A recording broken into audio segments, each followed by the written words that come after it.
você aqui no canal do Portal Revoluta. Se essa é a sua primeira visita ao canal, eu te convido a se inscrever, ativar o sininho, curtir os vídeos e maratonar essa série incrível que é o programa literário Eu Que Fiz. Bom, chegamos ao 11º episódio da terceira temporada do Eu Que Fiz. E o convidado desse episódio, ele tem 26 anos, ele é advogado e escritor. Eu estou falando do Matheus Peleteiro da Rocha. O Matheus, ele vai apresentar nesse episódio o livro, na verdade é um conto, né, que saiu como e-book, que é O Último a Sair, Por Favor Apague a Luz e Me Deixe Aqui. Bom, esse conto é a história de um ufanista, um apaixonado pela sua pátria, que se esquece da própria identidade quando vê o significado de patriotismo ser subvertido no conceito militar. Bom, se eu continuar falando, eu vou entregar o conto inteiro, né?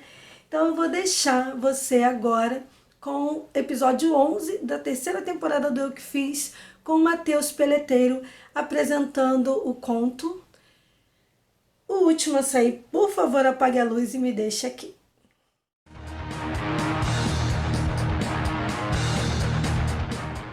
O Último a Sair, Por Favor Apague a Luz e Me Deixe Aqui é um conto de cerca de 30 páginas publicado durante a pandemia e conta a história de Ufanista, personagem que é apaixonado pela sua pátria, pelo sincretismo religioso dela, pelas criações culturais, artísticas, pelo território mesmo, pelas belezas naturais do território, e que vê o conceito de nacionalismo ser convertido num patriotismo bélico, vendido pelos filmes de guerra estadunidenses, com esses conceitos de armamento e de conservadorismo como definição de pátria.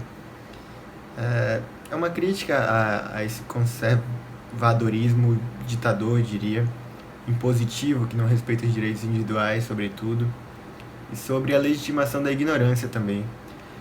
O ufanista, indignado com a situação que se instala no país após a eleição do presidente, ele decide assassinar o presidente.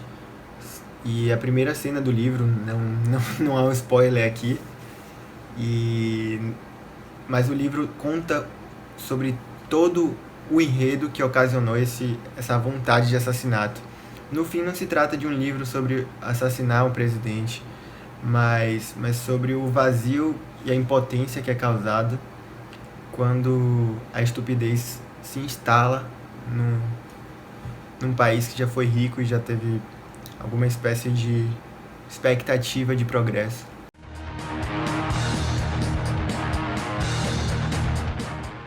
A inspiração foi estar trancado de quarentena e com um presidente negacionista, pessoas defendendo esse presidente, indignado, lendo notícias que causam desgosto, pavor e desesperança.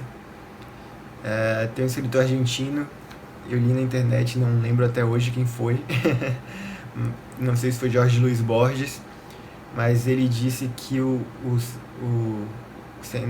péssimo cenário político-social é um prato cheio para o criador, para um artista, porque acaba inspirando ele porque boa parte das grandes obras surgiram disso, né? Das grandes distopias. Fahrenheit 451 surgiu a partir de um cenário parecido. Então minha inspiração foi essa, estar trancado em meio a essa falta de governo.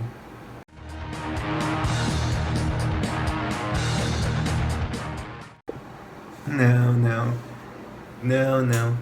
Embora o título possa acabar sugerindo esse amor eterno pela pátria, o livro traz mais a ideia de desilusão mesmo, será que esse amor foi uma ilusão, foi uma construção, será que eu amei aquilo que nunca existiu?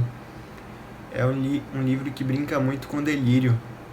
Eu sempre trago um tom de sátira nas minhas obras porque eu gosto desse equilíbrio entre o natural e o extraordinário.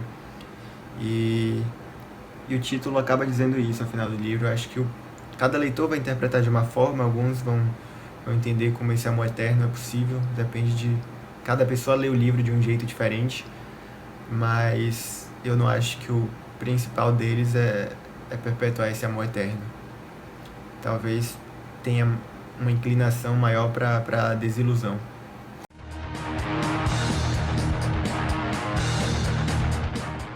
Olha, eu acho que sim, é um risco à sociedade, considerado o conceito trazido por Hannah Arendt. É danoso, mas eu acho que é inerente à condição humana, essa coisa de banalizar o mal. Porém, quando analisado os demais conceitos trazidos pela obra dela, de Hannah, tem um que eu acho muito bem elaborado, que é a ideia de que o mal é sempre transigente, aberto ao diálogo, permite concessões para tomar o poder, enquanto o suposto bem quase sempre intransigente. Quer impor um bem necessário goela abaixo e sem se importar com como essas transformações sociais pleiteadas devem acontecer. Eu acho que isso é ainda mais perigoso, é um risco maior. Quer dizer, não é nem um risco mais, né? Já se concretizou o mal que poderia surgir a partir disso, que é Bolsonaro.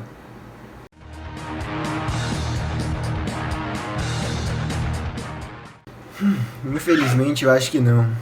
Como dizia Nelson Rodrigues, os idiotas vão dominar o mundo, não por sua qualidade, mas pela quantidade. Eles são muitos. Então eu acho que aqueles de corações selvagens não têm a menor chance. Até porque eles não vão aceitar sujar as mãos de sangue para tomar o poder.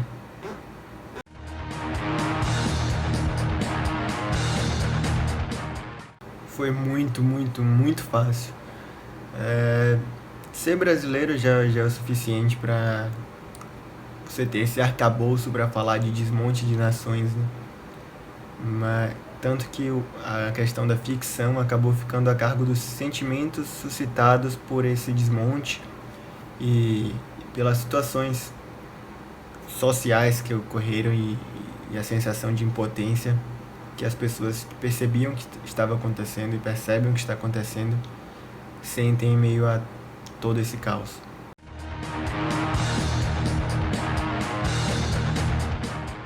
Eu costumo dizer que eu escrevo para me livrar das ideias e dos conflitos que me tiram o sossego, a tranquilidade o tempo inteiro.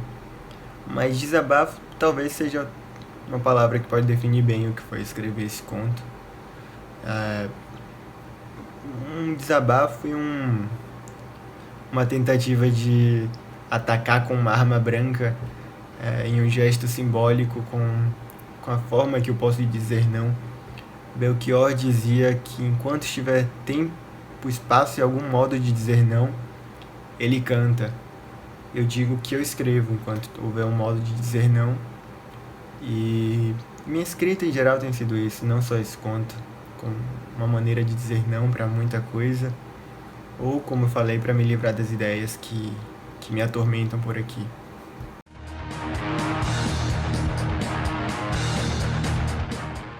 Não tenho dúvidas, falando por mim, é claro.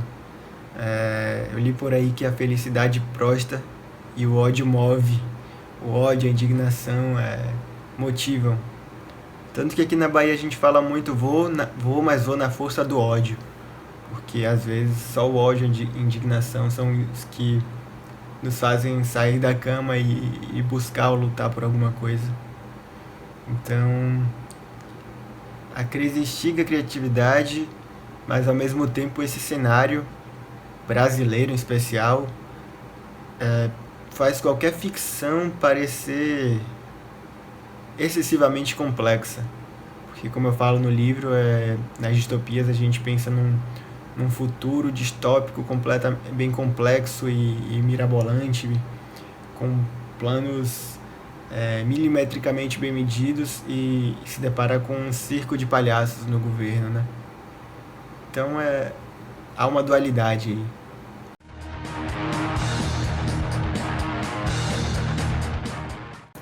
Da ideia até a publicação foi a coisa mais rápida que eu escrevi na vida, eu acho.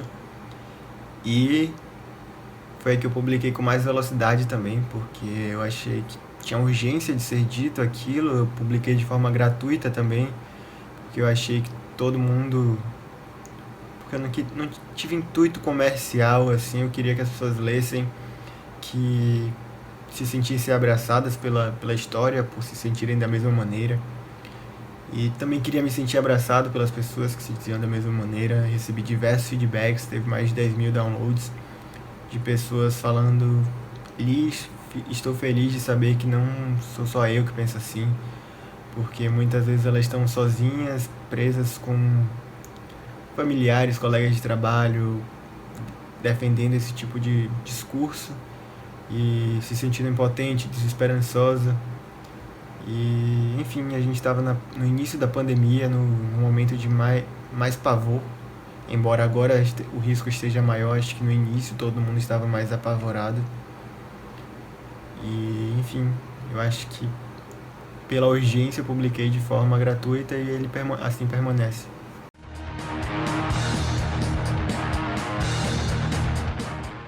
Curiosidade, tem duas, mas não sei se pro processo criativo, assim, sobre o processo criativo assim em si. Mas eu cresci escutando Gabriel Pensador com 10, 11 anos. Eu acho que boas partes dos ideais que defendo hoje eu passei a alimentar através do trabalho dele, de Raul Seixas, dos direitos individuais e tudo. E ele matou o presidente 2 vezes nas suas músicas, né? E no final da Matei o Presidente parte 2 ele fala que é só um gesto simbólico para fazer a crítica. E eu passei a refletir que dessa vez, ainda que indiretamente, bem depois de ter publicado eu refleti isso, talvez estivesse no meu inconsciente e agora eu tive essa ideia de matar o presidente numa ficção também. Veio de repente e assim começou. Apesar do foco da história, como eu falei, não ser necessariamente esse assassinato, acho que é uma curiosidade interessante essa questão de Gabriel Pensador, de Matei o Presidente. E também o Greg News. Eu sempre tive minha indignação alavancada por assistir o Greg News. Eu assisto todos os episódios, não perco um. Eu e minha namorada guardamos o almoço de sábado para sempre parar para assistir o Greg News e exercer nosso papel de cidadão.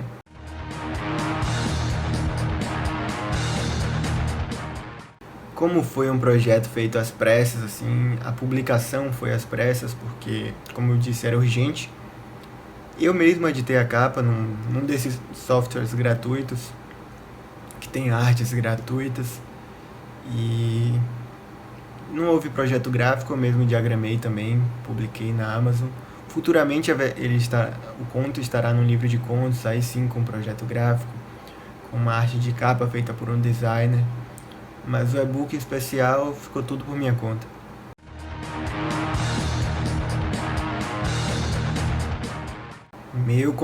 Meu primeiro contato com a literatura foi péssimo. Minha mãe... Eu não queria ler, eu só queria jogar futebol. E minha mãe me trancou no quarto e falou: você vai ler um livro. Aí eu falei: vou comprar agora. Aí eu falei: então me dê Harry Potter, que todo mundo fala muito bem. Aí ela me deu Harry Potter por Trás das Câmeras, que era um livro de curiosidades. Terrível, terrível. Eu fiquei chorando o tempo todo, não li o livro. E depois ela me veio com Pelé Eterno, foi o primeiro livro que eu li. Mas mesmo assim eu fiquei um bom tempo sem querer ler livros. Até que aos 15, 16 anos a literatura me pegou através do movimento Beat, do Charles Bukowski nos Estados Unidos. Então o primeiro livro que eu li foi Pelé Eterno. e enfim, foi através de Bukowski que eu entrei na literatura.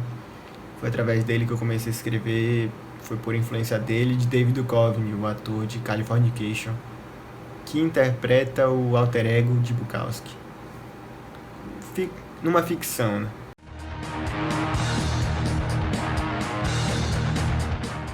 O meu livro de cabeceira é O Amor é Tudo que Nós Dissemos que Não Era, de Charles Bukowski. mas também pode ser O Mito de Sísifo, de Albert Camus.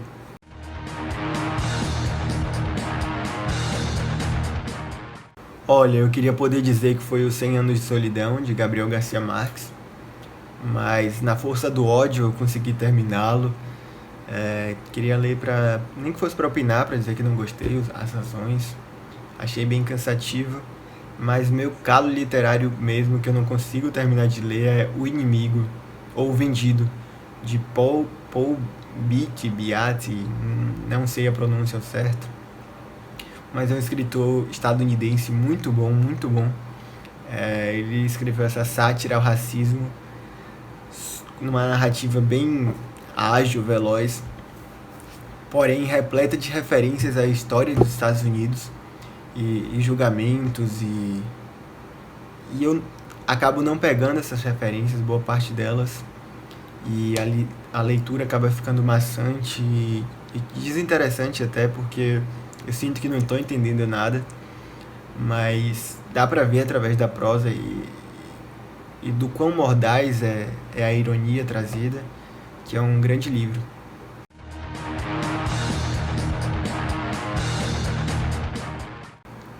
Eu anoto trechos, leio vários livros de cada ao mesmo tempo, mas uma mania assim, acho que é sempre ler o final do livro, o último parágrafo, as últimas linhas, assim.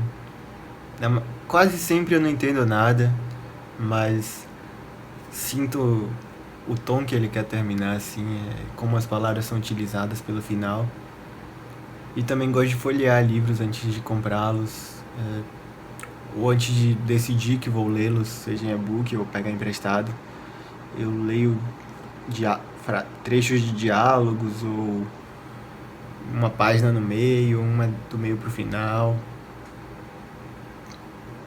Acho que são essas as manias.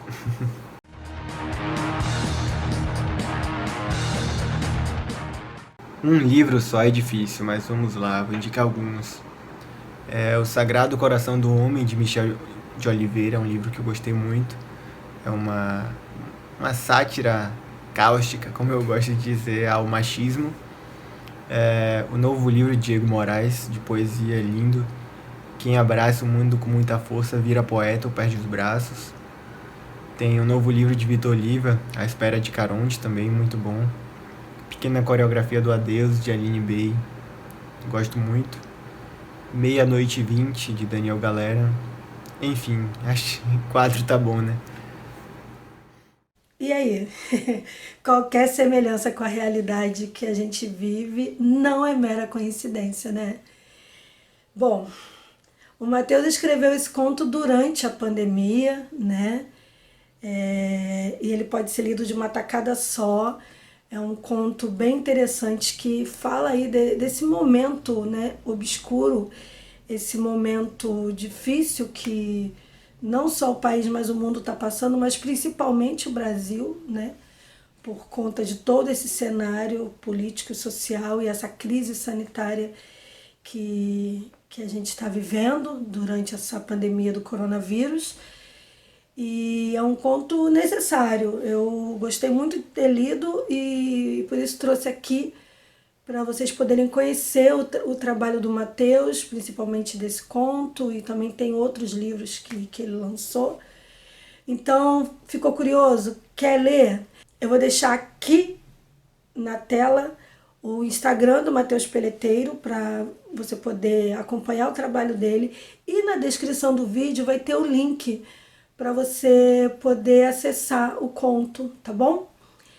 E a dica desse episódio, né, a dica aqui da apresentadora para você que está aí assistindo, é um podcast que você pode ouvir caminhando, dirigindo, arrumando a casa, que é o podcast Um Lero, que foi criado e é apresentado pelo convidado desse episódio, Matheus Peleteiro. Ele tem uma proposta muito bacana que ele convida escritores contemporâneos para baterem um papo descontraído e provocativo, né, sobre a relação desses escritores com o universo da escrita, É um bate-papo muito leve, né? E muito intenso. Curioso, né? É leve, mas é intenso, porque o Matheus vai cavucando ali a história do escritor, assim, e o que motivou o escritor a falar sobre determinados assuntos. Eu já escutei alguns episódios e super recomendo aí. Eu vou deixar aqui na descrição do vídeo o link para a plataforma, né, para você poder ouvir os episódios do Um Lero. Então se inscreva lá para ficar por dentro dos episódios que vão ao ar. É uma iniciativa que o Matheus teve também durante a pandemia e é um trabalho super bacana para poder ouvir e conhecer um pouco dos escritores contemporâneos, dessa galera que está escrevendo aí sobre esse tempo que a gente está vivendo, tá bom? E se você tem uma dica de alguma iniciativa que apoia a literatura, a leitura, a escrita, enfim, manda um e-mail para euquefiz@revoluta.com e a sua dica pode aparecer aqui no canal do Portal Revoluta, tá bom? Agradeço a todo mundo que chegou ao final do episódio. Agradeço a quem envia e-mails e a quem curte os vídeos e compartilha. O curtir e o compartilhar é muito importante para dar mais relevância para esse conteúdo, para que a plataforma YouTube entenda que esse conteúdo é relevante. E eu acredito que seja, porque a gente está aqui falando de arte e de cultura, né? E como eu sempre digo, a arte salva. Se ouse, né? Permita-se abrir um livro e conhecer outros universos, histórias e viajar pelo mundo através das páginas de um livro. Então, até o próximo episódio. Um beijo e tchau!